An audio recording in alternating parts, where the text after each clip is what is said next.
சுவாமிக்கு வரவேற்பு. ஏன் அப்படின்னா ரொம்ப நாள் ஆச்சு பார்க்காத நபரை சந்திக்கிறோம்.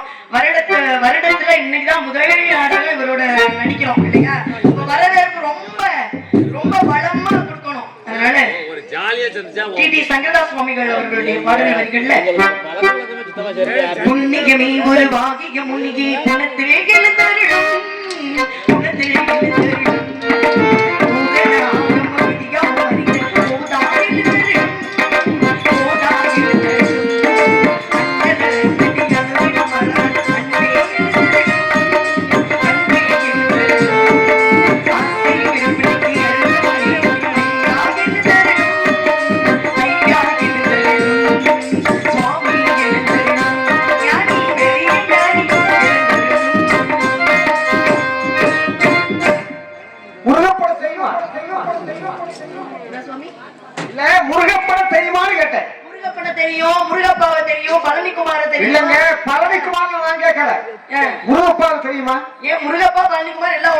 சின்ன பிள்ளை இல்லையே சரியா சிறியோர் எல்லாம் சிறியோரும் இல்லை பெரியோர் எல்லாம் இல்லங்க அப்படின்னு பாடுவாரு முருகப்பா. அறிவாளிக்கு அறிவாளிக்கு 3 வாரம், அறிவாளிக்கு முட்டாளுக்கு 2 வாரம், முட்டாளுக்கு முட்டாளுக்கு ஒரே வாரம். அறிவாளி கிட்ட பேசி ஜெயிச்சிடலாம். அறிவாளி மாதிரி நடிக்கிறார்கிட்ட பேசவே கூடாது. அறிவாளியும் நீ மோதிப்பாரு என் கூட சரியா. கொஞ்சம் போரு, அவசரப்படாத. 11ஆவது காரியம் சதராது சரியா. காற்றுள்ள போதே நீங்க என்ன பேசுறீங்க? காற்றுள்ள போதே தூற்றிக்கொள்றது எதுக்காக சொன்னாங்கற விளக்கம் நான் சொல்றேன் சரியா. காற்றுள்ள வந்துதான் கைக்கு வரும். இந்த வேலை ஐயா நடவு நல்லா அதுல கருக்காய் இருக்கும், கருக்காய் இருக்கும், நெல்லு இருக்கும், அரிசி உள்ளது பறக்கும். சுவாமி இந்த வாங்க அரிசி உள்ளது பறக்காது. ஆனா கருக்காய் என்ன பண்ணும்? பறந்துடும். அதான் காற்றுள்ள போதே தூற்றிக்கொள்றான்னு சொன்னான் சரியா. அந்த காற்று ஆதி காலத்துல இந்த சோழ வச்சு வீசுவாங்க. எப்படி வீசுவாங்க? நடிப்பெல்லாம் ரொம்ப அதிகமா இருக்கு. நம்ம நடிக்க பெரிய நடிகர் திலக சிவாஜி கணேசன் அப்ப நடிகரே போய் சேர்ந்துட்டாரு. எல்லா உலகத்திலையும் வரும் நடிகர் பூரா ஒரு நாளைக்கு சாக போறதுதான். எவனும் இங்க உயிரோடு இருக்க போறது கிடையாது. அவன் நடிகரா இருந்தாலும் சரி, யாரா இருந்தாலும் சரி, காயம் இது பொய்யடா, வெறும் காட்சியளித்த பையடா, மாயவனா மாகாதா பாம்பே. ரசிகருக்கு வந்து 2 பேருக்கு வாழ்த்துக்கு நாங்க வந்து உங்களுக்கு ரசிக்கிறேன். இதெல்லாம் வந்து அநியாயம். இது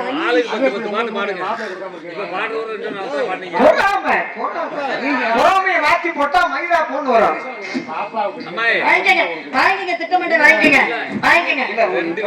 நீங்க வாங்குறீங்களா? நான் வாங்குவா வாங்கிட்டு நான் போயிடுவேன். ஆமா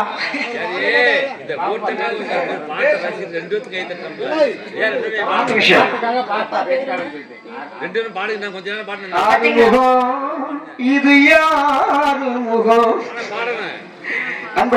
முருகப்பெருமானுக்காக 6 முகம். இந்த மனிதர்களுக்கு எத்தனை முகம்னே தெரியல. ஆனா அந்த முருகப்பெருமானே இறங்கி வந்தது மாதிரி அந்த 6 முக அப்பாவுடைய ஆசீர்வாதம் என்றென்றைக்குமே எனக்கு இருக்கணும். நல்ல உள்ளம் படைத்தவன், நல்ல உள்ளம் படைத்தவன். அப்பாவுக்கு இருங்க பேசி முடிச்சுக்க. என்ன அவசரம் இல்ல, என்ன அவசரம்னு. அதனால ரொம்ப நன்றிப்பா. அன்பளிப்பு அளித்து பெருமைப்படுத்தியதுக்கு ரொம்ப நன்றி. ஏன் அப்படின்னா உயரத்தில் உயர்ந்தவர்கள் மனிதர்கள் இன்னும் உயரமே இல்ல. இங்க உயரத்தில் உயர்ந்தவர்கள் மனிதர்கள் இல்ல, உள்ளத்தில் உயர்ந்தவர்கள் தான் மனிதர்கள். பணம் என்பது பெரிய விஷயமே கிடையாது. ஆனா அந்த பணத்தை கொடுப்பதற்கு ஒரு மனம் என்பது வேணும் பாருங்க, அதுதான் ரொம்ப விஷயம். பரவாயில்ல, நீங்களே எனக்கு பணம் கொடுக்கலனாலும் பரவாயில்ல, நீங்க என்னை ஆதரவு செய்து சிரிச்சிங்க பாருங்க, மகிழ்ந்தீங்க பாருங்க, அதுவே எனக்கு மிகப்பெரிய ஒரு மகிழ்ச்சி. நன்றி நன்றி நன்றி. அதனால வாங்க போட்டிக்கு. இன்னொரு விஷயம் அவர் உள்ளே சொல்லிட்டாரு. காயத்ரிக்கு உங்களுக்கு ஆளுக்கு 100 தடவை சண்டை ஊட்டுக்காம சொல்லப்படுதுன்னு உள்ளே சொல்லித்தான் கொடுத்தாரு சரியா. அது கேட்டோம். ஆகவே இந்த இடத்துல பல்லாண்டு பல்லாயிரத்தாண்டு வாழ என்பதற்காக உங்களுக்காக நான் ஒரு வாழ்த்து.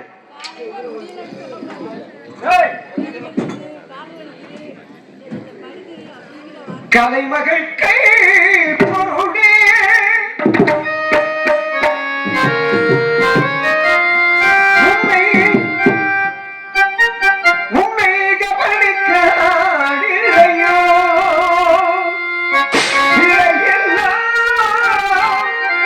மாளிகையே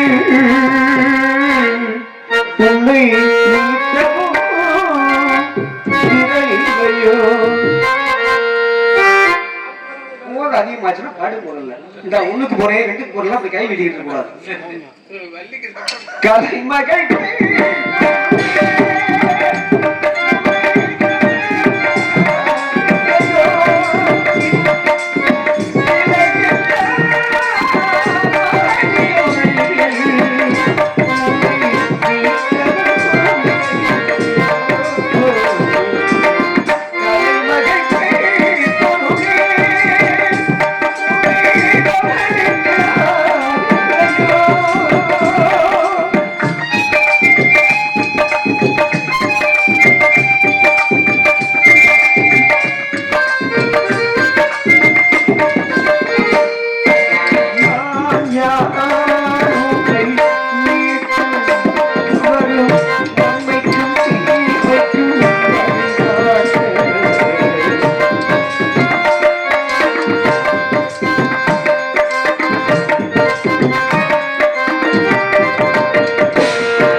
தென்படுத்தும் பொன்மணியா தமிழர் அவற்றை வார்த்து என்பது மகிழ இன்மை கீதம் பாடி பண்பாக வளர்ந்து அன்பாக வரவற்ற ஆனங்கே. ஆகவே தாங்கிடம் சில விவரங்களை கேட்டு தெரியாமல் இருக்கிறேன்.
இந்த இடத்துல இல்ல நான் என்ன நினைச்சேன், நேரம் நமக்கு குறைவான நேரம், அதனால இவ்வளவு மக்கள் இந்த பணியிலேயே உட்கார்ந்து இருக்கிறாங்களே, ஏதோ மகாபாரத இதிகாச புராணங்களை பற்றி பேசுவோம் அப்படின்னு நினைச்சா என்ன பாட்டிலேயே நேரத்தை விட்டுறீங்களே என்ன?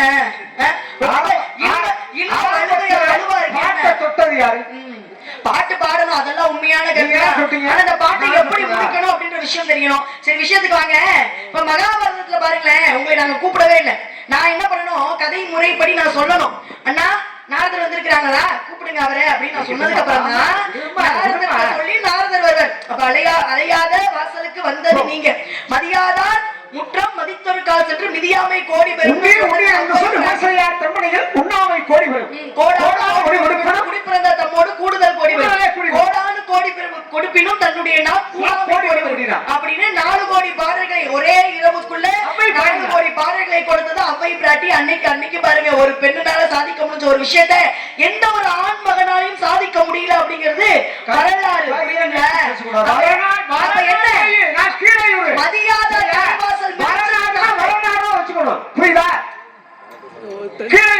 மதியாத தலைவாசல் மிதிச்சது கீழையூர் ராதாகிருஷ்ணன் ஆகப்பட்ட நாரதர் மதுரையை சேர்ந்தவர் எங்க இடத்துக்கு வந்திருக்கிறார். அப்படித்தானே? வரலாமா? அதே மாதிரிதான் பாருங்களேன், எல்லாருமே ஒரு விஷயத்தை நல்லா தெரிஞ்சுக்கணும். மதியாத தலைவாசல் மிதியாதே அப்படின்னு அவ்வை பிராட்டி சொன்னதுக்கு இணங்க கண்ணதாசனே பாட்டுல பாடி போயிட்டாரு. என்ன பண்ணாரு, உயர்ந்த இடத்தில் இருக்கும்போது உலகம் உன்னை மதிக்கும், உன் நிலைமை கொஞ்சம் இறங்கி வந்தால் நிலவும் கூட மிதிக்கும், மதியாத தலைவாசல் மிதியாது என்று அவ்வை பிராட்டியும் சொல்லிட்டு போயிட்டாங்க. கண்ணதாசனே பாட்டுல கொடுத்து போயிட்டாரு. அந்த மகாபாரதத்துல பாருங்க, மகாபாரத போர் நடக்க போகுதுன்னு எல்லாருக்கும் அறிவிச்சுட்டாங்க. நாட்டில் உள்ள மக்கள் எல்லாருக்குமே அறிவிச்சுட்டாங்க. இப்ப என்ன பண்றாங்க நாட்டில் உள்ள மக்கள்லாம், இப்ப நமக்கு சில நபர்களை பிடிக்கும், சில நபர்களை ஊருக்குள்ள இருக்கிறவங்களையும் நமக்கு பிடிக்காது. அப்ப என்ன பண்றாங்க, யாரு கூட யாரு சேரணும், கௌரவர்கள் பக்கம் நம்ம சேர்ந்துப்போம் அப்படின்னு சில படைகள் வந்து கிளம்பி போகுது. சில பேர் என்ன பண்றாங்க, நம்ம பஞ்ச பாண்டவர்கள் பக்கம் நம்ம சேர்ந்து போன சில பேர் கிளம்பி போறாங்க. அந்த வரிசையில சல்லியன் ஆகப்பட்டவர் என்ன பண்றாரு, சல்லியன் யாருன்னு தெரியுமா? கொஞ்சம் யோசிக்கணும். அப்புறம்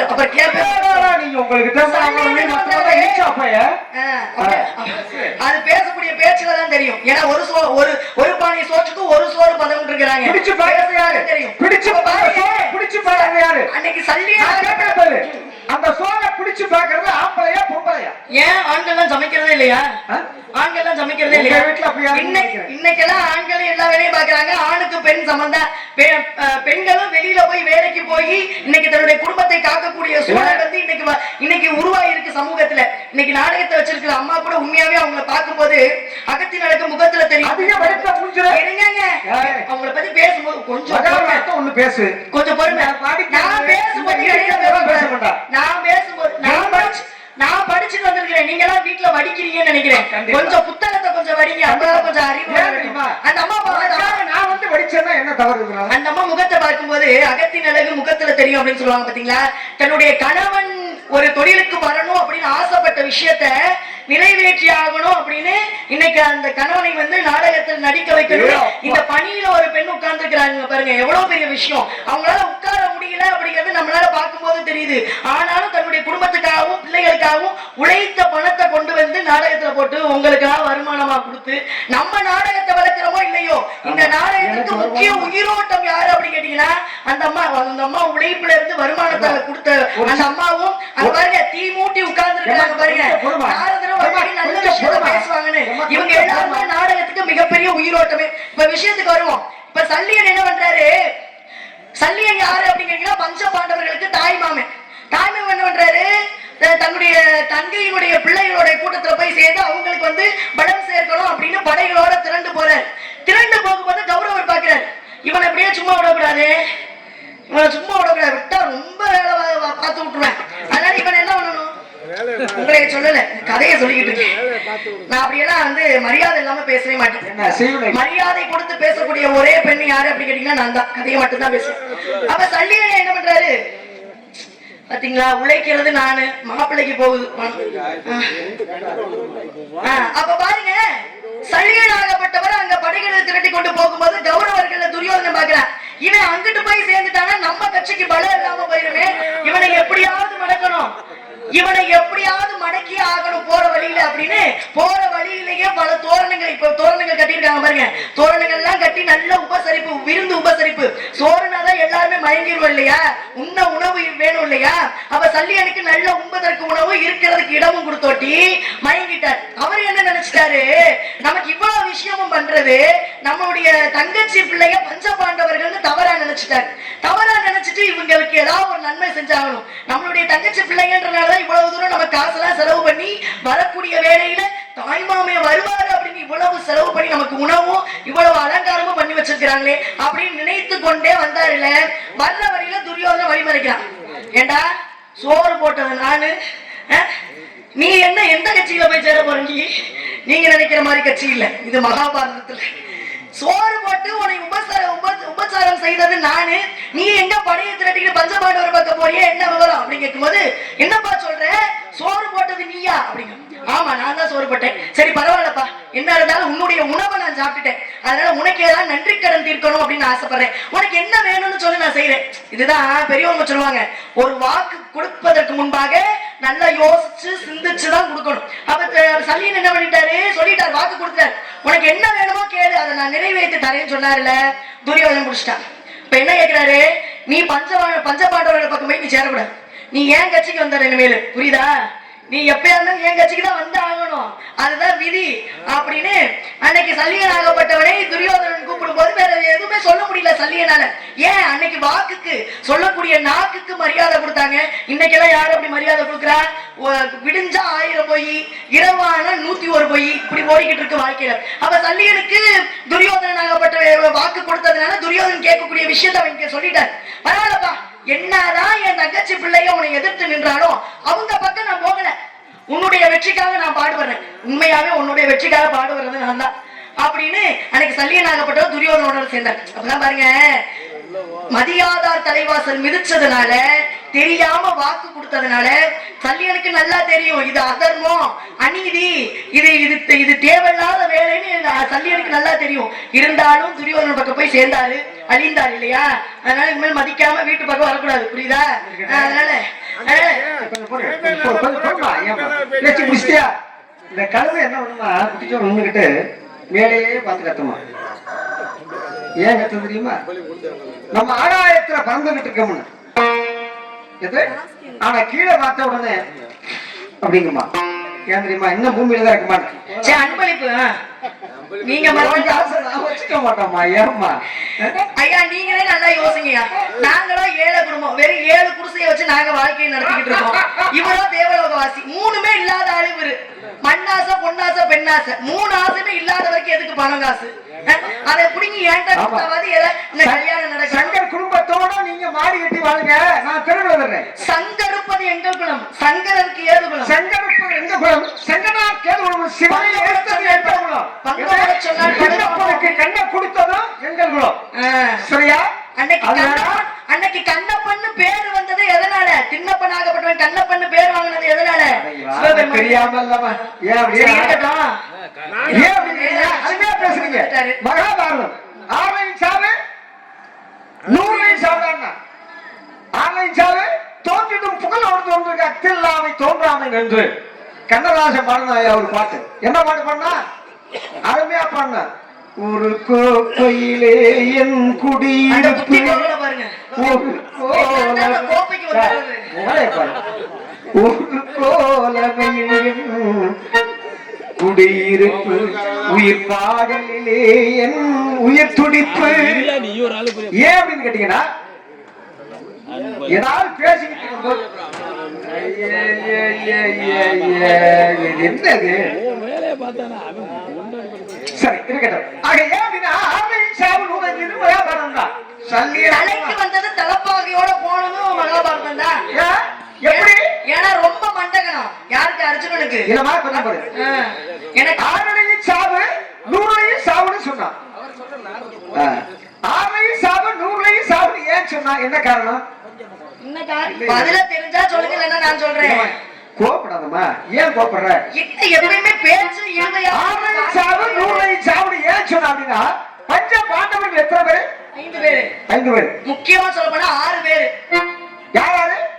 தர்மன், அர்ஜுனன், பீமன், நகுலன், சகாதேவன். அடுத்து தர்மன். சரியா? அர்ஜுனன், அர்ஜுனன், பீமன், நகுலன், நகுலன், சகாதேவன். இவர் பஞ்ச பாண்டவர்கள் சொல்றோம். கர்ணனை ஏன் சேர்ப்பதில்லை? காரணம் என்ன? என்ன என்ன காரணம் பேசவா? அதான் சொல்றேன். இவ புள்ள பக்கம்னு ஆசைப்பட்டா. இவளா என்ன கையிங்கிட்டு வந்து ஐயா நான் உண்மையா பார்க்க மாட்டேன். நான் ரொம்ப கோபக்கார பொண்ணு, மரியாதை ரொம்ப கொடுப்பேன். அதே மாதிரி அவமரியாதையா வந்துச்சு. என் தன்மானத்துக்கு ஏதாவது ஏற்பட்டுச்சுன்னா நடக்கும்னு தெரியாது. உங்களை சொல்லலங்க கதை, உங்களை சொல்லல கதை விடுறீங்க. நான் கதையை விடுறேன், கேளுங்க. நல்ல காதை கொடுத்து. ஆக சின்ன புள்ள, இவ பருவமடையாதவ. சின்ன பிள்ளை பரிசு ஓட்டுற, ஓட்டுவியா? நல்லா ஓட்டுவா, நல்லா ஓட்டுவா. ஏன் அப்படின்னா, ஆக ஓட்டு அப்படின்னு சொல்லி அங்க வராது ஒருத்தர். யாரு?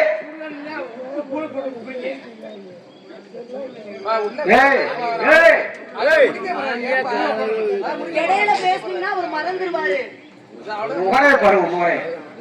ஆக வருகின்ற வரும்போது அப்ப வேத வியாசன் வருகின்றார். வேத வியாசன் வரும்பொழுது அப்ப குந்தி தேவியை பார்த்து என்ன பண்றாரு? அம்மா, நீ பரிசல் ஓட்டுற பண்ணு. என்ன தெரியுமா? ஆக நீங்க நானும் சரியா கொஞ்சோண்டு கூடணும். எந்த முனிவர் சொன்னாரு? முனிவரோட பேர் என்ன? பராசர முனிவர். பராசர முனிவரா துர்வாச முனிவரா?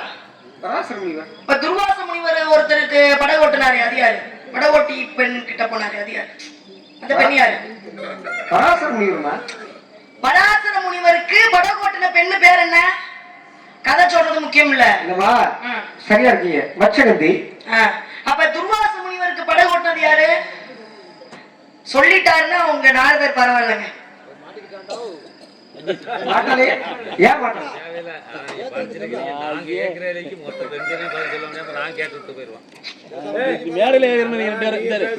மேடையில அவங்களுக்கு சொல்றேன்.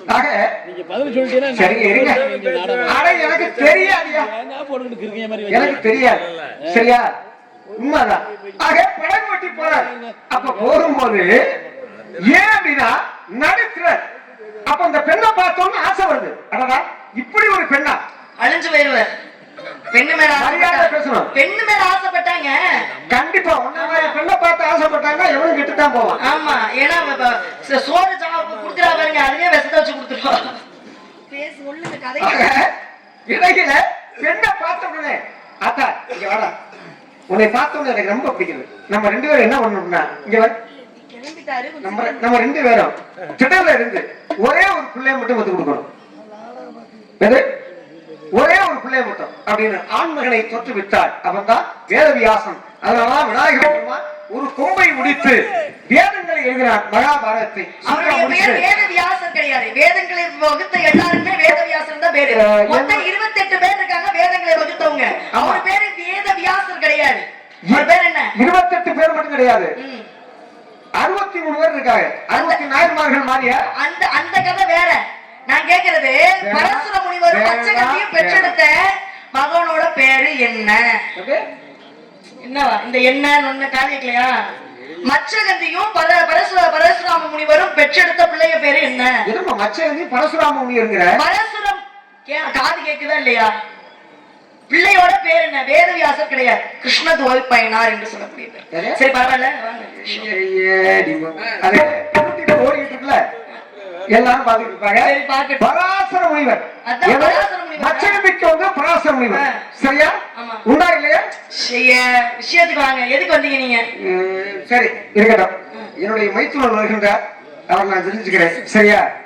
அதாவது தெரிஞ்ச மாதிரியே நடிக்கிறவங்களும் சில பேர் உண்டு, தெரிஞ்சத இல்லைன்னு சொல்ற ஆளுகளும் உண்டு.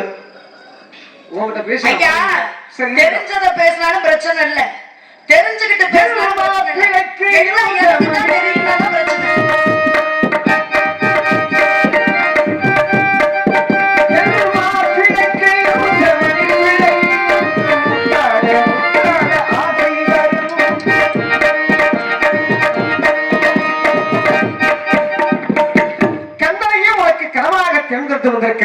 வருகின்றான் வடிவேலன். சிவகுமரன் அந்த குமரனிடம் பண்பாக பேசி அவனையே நீ ஆதரித்து, சரியா? ஆகவே கந்தனை ஆதரித்து வாழ வேண்டும் என்பதற்காக வந்திருக்கின்றேன். அதனால ராஜா தீவள்ளிகளே எனக்கு ஏசுப்பட்ட மனுஷனையா மாப்பிள்ளையா தேர்ந்தெடுப்பேன்.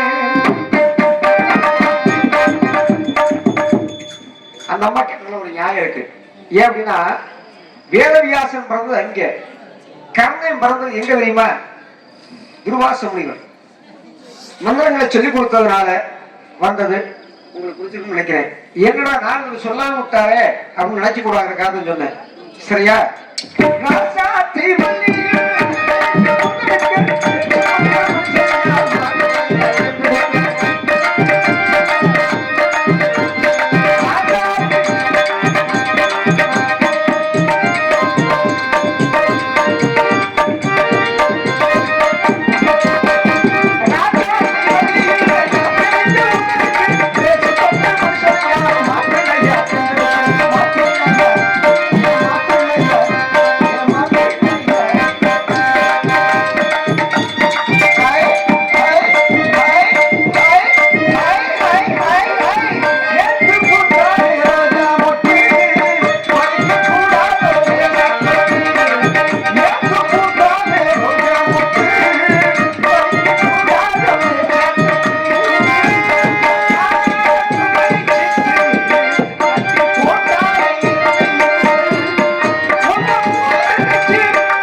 கந்தன் கடமன் கார்த்திகேயன் சரவணமும் சடாகம் என்று சொல்லக்கூடிய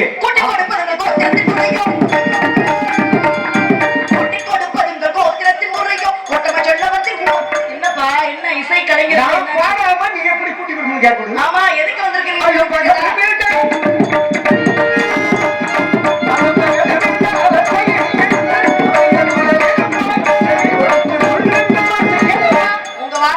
வாழ்க்கையில முன்னேற முடியுமா? வாழ்க்கையில உருப்பட முடியுமா?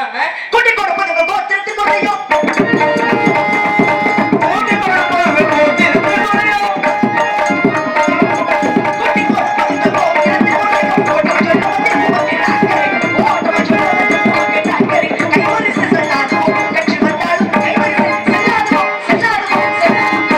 கூட்டி கொடுப்பது கோத்திரமுறை என்ற ஆத்திரத்தை விட்டு விட்டாய். அருள் இல்லாதவர் கருணையும் புத்தியும் உன்னை கூட்டி தர மாட்டேன், காட்டி தருவேன் என்பார். நாளைய சூரிய சிரமத்திற்குள் அந்த முருகனுக்கு முடக்கும் இருட்டு வேலையில் கிடையாது. இது என் கட்ட மேல சத்தியம் வச்சுடுறேன், எந்த கொட்ட மேல சத்தியம் வச்சுடுறேன். இல்லைங்க, ருத்ராக்கத்தின் மீது ஆணையாக சொல்லிருந்து முடக்கும் முருகனுக்கும் திருவிழாக்கும் வருகின்றேன். இசைக்கலைஞர்களே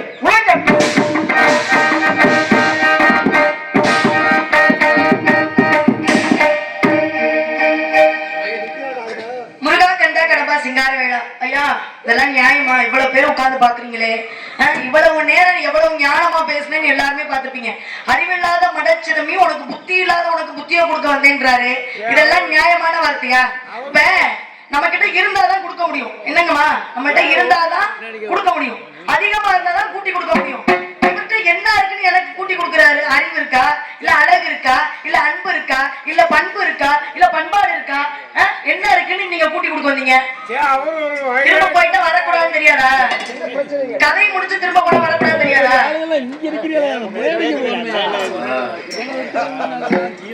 பொன்னொழியாகவும் கண்ணொழியாகவும் கருத்தாகவும் உள்ள தெளிவாகவும் இருக்கின்றாய் முருகா. உன் அருள் வேண்டி காத்திருக்கின்றேன், அருள்வாயாக. உன் வரவை நாடி காத்திருக்கின்றேன், வருவாயாக. முருகா முருகா முருகா.